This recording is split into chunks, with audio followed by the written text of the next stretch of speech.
اللہ رب العزت کی پہچان تو کائنات کی سب سے بڑی چیز ہے۔ ایک ہے عمومی پہچان کہ ہم مانتے ہیں کہ اللہ ہے، اور ایک ہے خصوصی پہچان، اللہ کی صفات کی پہچان۔ اس سے انسان کے دل میں اللہ تعالیٰ کی محبت اترتی ہے، اور محبت کائنات کا سب سے قیمتی ترین جذبہ ہے۔ محبت ہی تو ہے جو ماں کے سینے میں ایک ممتا بن کے اسے اپنے اولاد کے لیے بہت کچھ کرنے پہ مجبور کرتی ہے۔ محبت ہی تو ہے جو باپ کے سینے میں ایک پدرانہ شفقت کے جذبے بکھیر دیتی ہے۔ محبت ہی تو ہے جو بہن کی زبان پہ لوریوں کے انداز میں چھلکنے لگتی ہے۔ محبت اس کائنات کی روح ہے، اور اللہ کی محبت اس سے بڑی اور چیز کیا ہو سکتی ہے؟ والذین آمنوا اشد حبا للہ، اہل ایمان سب سے زیادہ اللہ سے محبت کرتے ہیں۔ جب انسان کو اللہ کی معرفت ہو جاتی ہے تو اسے اللہ تعالیٰ سے ایک محبت ہوتی ہے، بالکل ایسے جیسے ہر چیز کا ایک ٹیسٹ اور ذائقہ ہے۔ سیب کا اپنا ایک ذائقہ ہے، انار کا اپنا ایک ذائقہ ہے، پانی کا اپنا ایک ذائقہ ہے، اور ٹھنڈے پانی کا اپنا ایک ذائقہ ہے۔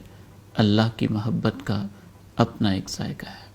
اہل معرفت اور ولی اللہ قسم کے لوگ کہا کرتے تھے، انسانوں پہ افسوس ہے کہ اس کائنات میں سب سے لذیذ چیز کا ذائقہ چکھے بغیر ہی وہ دنیا سے رخصت ہو جاتے ہیں۔ پوچھا گیا وہ سب سے لذیذ چیز کیا ہے؟ انہوں نے کہا وہ ہے اللہ کی محبت۔ حقیقت تو یہ ہے جب انسان کو اللہ تعالیٰ کی معرفت کی وجہ سے، توحید کی وجہ سے اللہ تعالیٰ سے محبت ہو جاتی ہے، تو اللہ کی محبت کے بعد پھر اس کے لیے کائنات کی ہر ذمہ داری جو بھی اللہ نے اس کے اوپر عائد کی ہوتی ہے، وہ اس ذمہ داری کو اپنانا بھی اس کے لیے آسان ہو جاتا ہے۔ نہ صرف آسان ہو جاتا ہے بلکہ وہ اس کے اندر بھی لذت محسوس کرتا ہے۔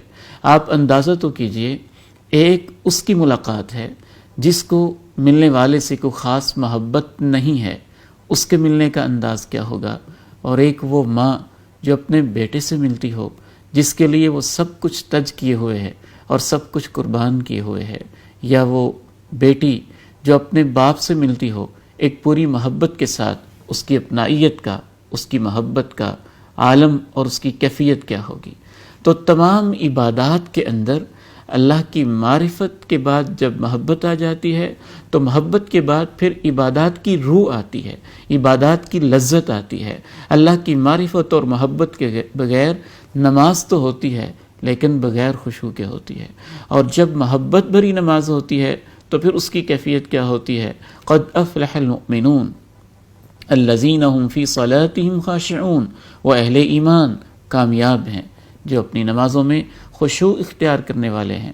رسول اللہ صلی اللہ علیہ وسلم جب نماز میں کھڑے ہوتے، کان لہ عزیز کعزیز المرجل، تو ان کا سینہ ایسے کھور رہا ہوتا جیسے ہنڈیا کے اندر پانی ابل رہا ہوتا ہے۔ یہ محبت ہی کی کیفیت تھی کہ بعض سلف صالحین نماز کے اندر ایسا ان کو سکون ملتا، ایسا سرور ملتا، ایسا اطمینان ملتا کہ انسان ان کے واقعات اور ان کی زندگی کے حالات پڑھ کے دنگ اور حیران و ششدر رہ جاتا ہے۔ یہ ایک صحابی رسول ہیں، میدان جنگ میں ہیں، اور میدان جنگ کے اندر اللہ کی عبادت اور مناجات کی لذت کے اندر محو ہو چکے ہیں۔ دشمن کا تیر لگتا ہے، جسم گھائل ہو جاتا ہے، خون کے فوارے پھوٹتے ہیں، لیکن محبت کی کیفیت ایسی ہے کہ اس کیفیت میں بھی یہ اپنے نماز کو جاری رکھے ہوئے ہیں۔ تو سب سے پہلی چیز اللہ کی معرفت کے بعد جو انسان کی زندگی میں ایک فوراً نتیجہ آتا ہے، وہ اللہ تعالیٰ کے ساتھ محبت کا نتیجہ ہے۔